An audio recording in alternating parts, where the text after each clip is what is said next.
Bienvenidos al podcast del CCN Mexico Report, ofreciendo una lectura sobre los acontecimientos legales, empresariales y políticos de México, presentado por el despacho internacional Cashó Cavazos Newton. El contenido presentado es para fines informativos y educativos únicamente y no debe entenderse como asesoría legal.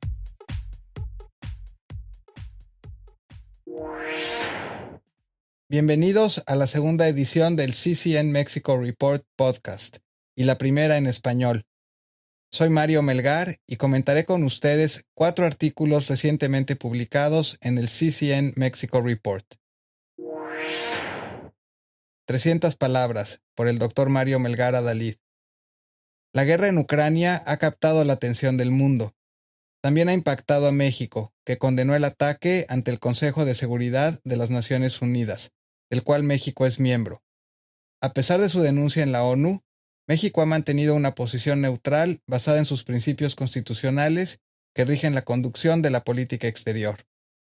Una revisión cuidadosa de estos principios sugiere que la condena de la agresión que está ocurriendo en Ucrania no va en contra de las disposiciones constitucionales.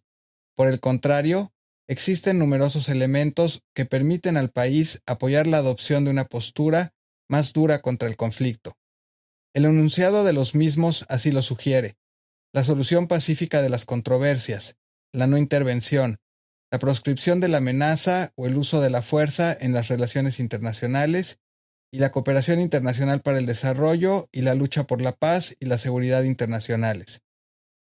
Adicionalmente, la situación que vive el mundo requiere de una postura proactiva y no meramente pasiva y neutral. Estados Unidos ha mostrado su liderazgo ante los países miembros de la OTAN y del mundo. Siendo Estados Unidos el principal socio comercial de México, resultaría natural y adecuada una expresión menos neutral y una condena más enérgica ante las atrocidades que por el momento ocurren en Ucrania. Termómetro político.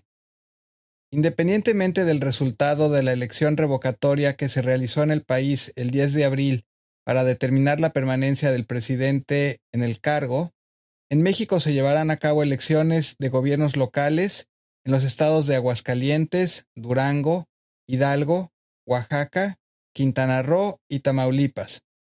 Todos estos estados juegan un papel importante. La gran incógnita es si Morena, el partido del presidente Andrés Manuel López Obrador, seguirá ganando elecciones.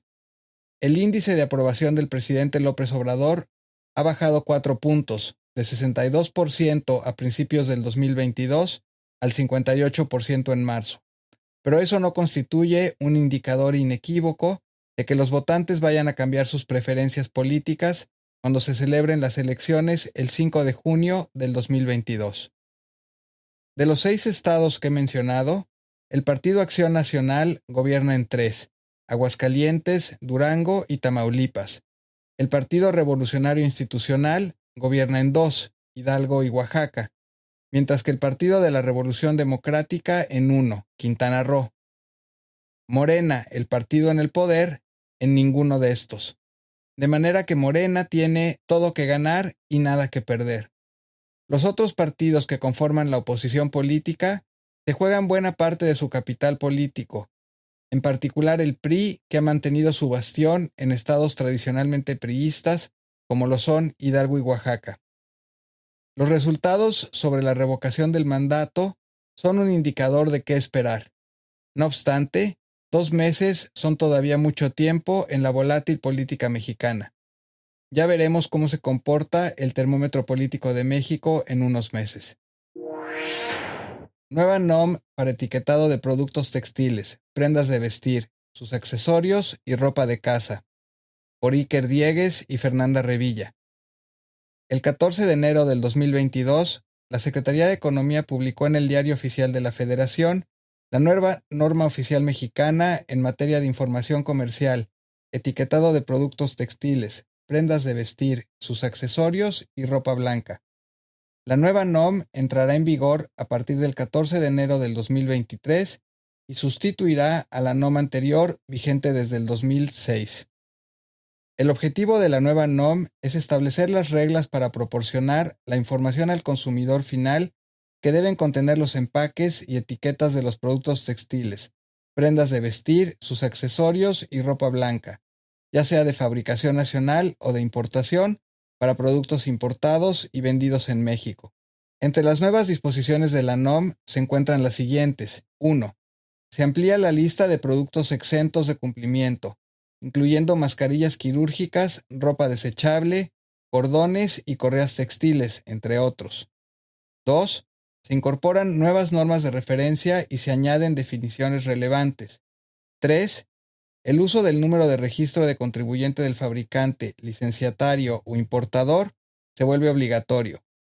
4. Se detalla el procedimiento para evaluar el cumplimiento de la nueva NOM. 5. Se incluye la opción de añadir etiquetas con código QR, sin que ello sustituya a las etiquetas obligatorias ni el resto de la información que debe incluirse. 6. Es obligatorio especificar cualquier contenido proveniente de adornos incorporados a los productos regulados cuando el peso de los mismos excede el 5% del peso total del producto. Es importante que los fabricantes, importadores y vendedores de los productos regulados por la NOM se familiaricen con el nuevo contenido de la misma y estén preparados para cumplir con las nuevas reglas a partir de la fecha de entrada en vigor. En este sentido, las certificaciones y reportes de cumplimiento de auditorías emitidos bajo las reglas actuales continuarán siendo válidos tal como fueron emitidos, y los productos auditados bajo las reglas actuales podrán ser vendidos hasta que se agoten los inventarios actuales. Modificaciones a la Ley del Impuesto sobre la Renta en materia de venta de bienes inmuebles en México, por Ramón Concha y Fernando Schenek. El 12 de noviembre del 2021 se publicaron reformas a diversas disposiciones de la Ley del Impuesto sobre la Renta en México, las cuales entraron en vigor el 1 de enero del 2022. El decreto reformó el artículo 160 de la Ley del Impuesto sobre la Renta, el cual establece que en los ingresos por enajenación de bienes inmuebles se considerará que la fuente de riqueza se ubica en territorio nacional si dichos bienes se encuentran en México. En este sentido, los residentes en el extranjero que perciban un ingreso por la enajenación de bienes inmuebles en México están obligados al pago del impuesto sobre la renta. Asimismo, los residentes fiscales en el extranjero también pueden ser sujetos al pago de dicho impuesto sobre la renta en la adquisición de bienes inmuebles en México. En cuanto al impuesto sobre la renta a cargo de los residentes fiscales en el extranjero, la reforma al quinto párrafo del artículo 60 establece que cuando las autoridades fiscales practiquen un avalúo que resulte en una evaluación superior al 10% del monto del precio de la compraventa, la diferencia total se considerará como ingreso del adquirente residente en el extranjero. El impuesto se determinará aplicando una tasa del 25% sobre el total de dicha diferencia, sin deducciones, la cual deberá ser retenida y pagada por el vendedor si éste es residente fiscal mexicano o residente fiscal extranjero con establecimiento permanente en México. De esta manera, el vendedor asumirá la obligación del comprador de realizar el pago del impuesto requerido. Así, la obligación se convierte en una responsabilidad conjunta del vendedor y el comprador. Es importante señalar que la modificación es congruente con las disposiciones que regulan las adquisiciones a título gratuito, las cuales también generan un impuesto del 25% sobre el valor de la contraprestación pactada a cargo de los adquirentes que residen en el extranjero. Gracias por acompañarnos en esta edición del podcast del CCN Mexico Report. Suscríbase al boletín del CCN Mexico Report a través de www.ccn-law.com.